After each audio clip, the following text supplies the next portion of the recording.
dollars before I get into why it took me so long and to make a video, why this and that. I told y'all going into this game that the Fever was going to win. I was one of the people that did not expect them to lose this one. Go back and look. I told y'all they was going to win. I didn't think they was going to be down by 20 and come back and win. Kelsey Mitchell immediately erupted. But guys, it took me a while to make this video because I'm trying to get my thoughts together and gather my emotions because my second favorite player on the team is done, and that is Sophie Cunningham. The WNBA just flipped straight into reality TV territory. Fresh footage drops, and suddenly Stephanie White is breaking down harder than a kid watching their ice cream hit the pavement. Why? Because Sophie Cunningham in a looming lawsuit just double-teamed her sanity. That's right. Tears, chaos, and legal drama all rolled into one. Forget buckets. This league update is serving pure meltdowns. My goodness, it took a Hercules-like effort from Kelsey Mitchell in the second half of the game to bail out Stephanie White.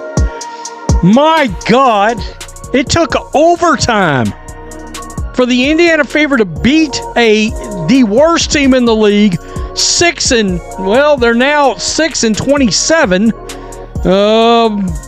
We're whipping the Indiana Fever's asses for 3 quarters. This wasn't just basketball anymore. It was a street fight wearing a jersey. Sophie Cunningham wasn't out there running plays or driving to the rim. She turned into the unlucky crash test dummy for what looked more like a WWE finisher than anything resembling sportsmanship. Forget pick and roll. This was trip and collapse. 1 second she's grinding it out. The next she's got a full-grown adult sprawled across her leg like it's a hotel mattress. Dirty, dirty Bria, of course.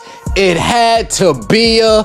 Dirty, dirty Bria, I would really hate to see ya in a dark alley. Dirty Bria Hartley back at it again with her shenanigans, and this time around she had her eyes set on one Sophie the Trophy Cunningham. Sophie, get well soon. Hopefully the MRI later today shows nothing too serious. Would love to see you back on the court. And the craziest part, we're supposed to sit here and pretend that was just part of the game.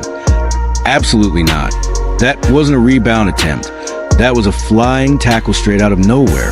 These so-called professionals look less like athletes and more like stunt doubles in a bar fight scene that didn't even make the final cut of a low-budget action flick. If this is what the WNBA is calling basketball, they might as well scrap the rulebook and rebrand as a traveling stunt show, because nothing about that chaos looked like competition. And I want to talk about what Coach Stephanie White had to say after the game. During an interview, she said these players have something inside of them that you just can't teach. They bring it out in each other, and it allows us to get through these incredibly tough times. It gives us a chance. I'm so incredibly proud of them for continuing to believe. And that is something where I feel like the media or other players have said that the Fever have locker room issues, and we even heard that last season. It seems like this core group, since DeWanna Bonner has departed and she is no longer with the team, it seems like this group really has come together, and whether they are winning or losing, they do have a sense of togetherness. Sophie was targeted. No debate, no excuses. This wasn't some clumsy, oops, I lost my balance act. Nobody's buying that routine anymore. Every fan with 2 eyes and a replay button saw it clear as day. A reckless dive meant to leave her crumpled on hardwood. If Intent had a volume knob, that collision was blasting at max. And the worst part? The shameless spin job to pass it off as just another tough play. Tough play? Please. That wasn't defense. That was assault and high tops. Sophie Cunningham, oh man, I got to tell you, this victory, it came with a big price. Bree Hartley, let me just start there because we've got Sophie Cunningham's sister and mother weighing in on the league, and Bria Hartley right here. This is Hartley right here coming in. Slide over right there, and Hartley just kind of falls and she in crushes in on the knee of Sophie right here. She went down hard. And that was it. That's like she tried to Sophie slide was over upset. right there, and Hartley just kind of falls in And its collision right with there, that once lower leg. again, You see her into the knee. They had to pull out towels to sort of cover the situation up. Bria Hartley getting absolutely destroyed by everybody. Imagine dedicating your entire life to peak condition, only to be turned into a crash pad by an opponent whose idea of defense is launching themselves onto your knee. Sophie didn't sign up for rugby. She didn't agree to play the role of human floor mat. Yet here she is nursing an injury, while the instigator struts around like it's just business as usual. That's not competition. That's madness. And let's be real about consequences. In any sane league, you throw your body onto someone's leg and risk ending their career. You don't just walk away with a pat on the back. Hartley should be cutting checks for every one of Sophie's medical bills, plus interest. Suspension isn't optional here, and not some weak one-game timeout where you return with fresh braids and a smile. No, the only fair punishment is this. Hartley sits as long as Sophie sits. Eye for an eye, leg for a leg. If Sophie's watching from the couch, Hartley should be right there too, remote in hand, not suiting up and pretending nothing happened. That's the only way the punishment fits the crime. Indiana Fever with a hell of a comeback versus the Connecticut Sun. We're gonna get to the good, the bad, and the ugly. Let's start with the ugly. Prayers up for Sophie Cunningham. One half of the Blonde Bombers.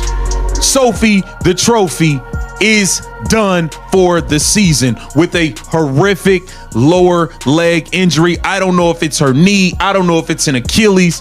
It looked bad. She's going to be done for the year. I don't know how much longer the Indiana Fever can continue to survive with these injuries. I just have to be honest. I got to be real. We lost Sydney Colston to a torn ACL. Ari McDonald, broken bone in her foot. Caitlin Clark has played like 12 games all year or something like that. Dewana Bonner scammed us. I mean, it's been a complete shit show, to say the least. It's been a shit show. The WNBA has a choice, and it isn't complicated. Either protect its players or admit it's now a league where reckless tackles count as highlights. Because let's be honest, when the product on the floor starts looking more like organized mayhem than basketball, calls to shut the whole thing down don't sound so far-fetched. Why keep up the charade of games are just injury reports disguised as box scores. Fans show up for basketball, not to watch Sophie Cunningham get steamrolled like she wandered into a demolition derby. And here's the kicker.